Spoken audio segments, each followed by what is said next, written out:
Welcome to Sethu Chitra kitchen. நான் carrot halwa பண்ணியிருக்கேன்.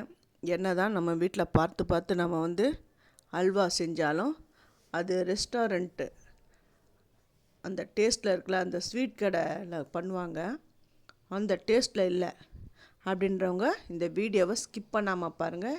இதுக்கு நான் கேரட் ஒரு 1/2 கிலோ கேரட் எடுத்துன்னு வந்திருக்கேன். இதுக்கு நெய், முந்திரி, திராட்சை, ஏலக்காய் இதெல்லாம் தான் சேர்த்து பண்ணணும். நான் அடுப்பு ஆன் பண்ணியிருக்கிறேன். இப்போ ஒரு பாத்திரம், நல்லா கனமான பாத்திரமாக பார்த்து வச்சுக்கோங்க, அடி பிடிக்காமல் இருக்கணும். இப்போ நெய் நான் இதில் சேர்த்துடுறேன். நெய் ஒரு சின்ன குழிக்கரண்டி, அதாவது ஒரு 1.5 டேபிள் ஸ்பூன் சேர்த்துருக்கேன். இந்த நெய் லைட்டாக சூடான உடனே முந்திரி ஒரு கைப்பிடி, உங்களுக்கு எவ்வளோ இருக்கோ அது ஒரு கைப்பிடி இல்லை ஒரு 10 எத்தனை இருக்கோ அதை நீங்கள் சேர்த்துக்கோங்க.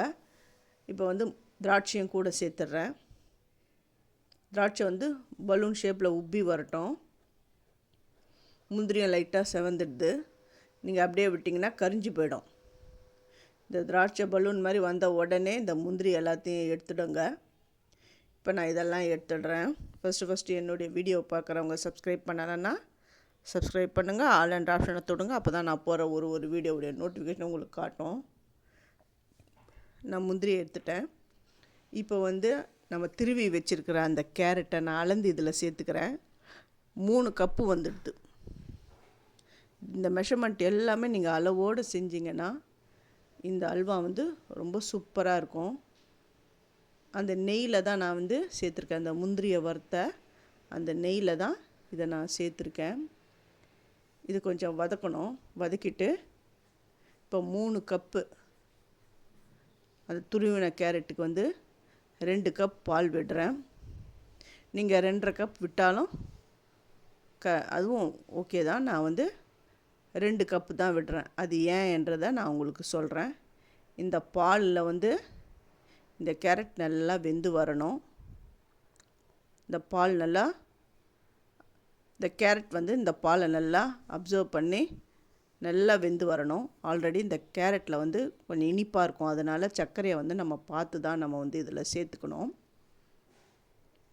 இதை கொஞ்சம் மூடி விட்டு, இந்த பாருங்கள், மூடி விட்டு இப்போ எடுத்து காட்டுறேன் பாருங்கள். இந்த பாலில் இந்த கேரட் நல்லா வெந்துடுது. இப்போ இதில் சர்க்கரையை சேர்க்கணும். நான் 1.25 கப்பு சர்க்கரையை சேர்க்குறேன்.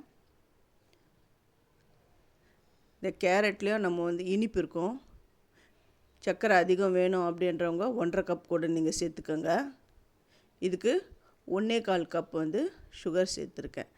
இந்த சர்க்கரை சேர்த்த உடனே இது நல்லா நீர்த்து வரும். நீங்கள் கலந்து விட்டுக்கிட்டே இருங்க. இதை அப்படியே விட்டுடாதீங்க, கொஞ்சம் கலந்து விட்டுக்கிட்டே இருங்க.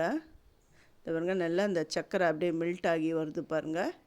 இப்போ பால்கோவா ரொம்ப இல்லை, சும்மா ஒரு கைப்பிடி பால்கோவா தான் நான் சேர்த்துருக்கேன். சர்க்கரை சேர்த்த பால்கோவா தான் இதில் சேர்த்துருக்கேன். எல்லாமே இதில் சேர்ந்து ஒன்றா வந்துடுது. இப்போ ஏலக்காய், அப்புறம் 1 ஸ்பூன் நெய் விட்டுருக்கேன். வறுத்து வச்சுருக்கிற முந்திரி, திராட்சை இதெல்லாம் சேர்த்தாச்சு.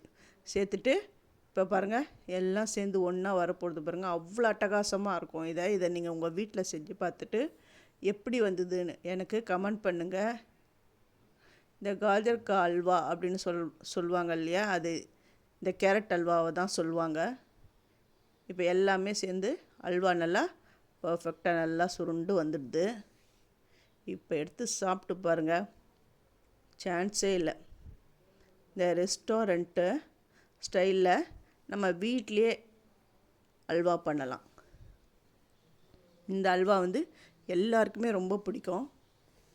இதை செஞ்சு பார்த்துட்டு, நான் சொல்கிறத விட நீங்கள் செஞ்சு பாருங்கள். செஞ்சு பார்த்துட்டு எப்படி இருந்ததுன்னு எனக்கு கமெண்ட் பண்ணுங்கள். உங்களுக்கு பிடிச்சிருந்தா உங்கள் ஃப்ரெண்ட்ஸுக்கும் நீங்கள் ஷேர் பண்ணுங்கள், ஹைப் பண்ணுங்கள். தேங்க்யூ.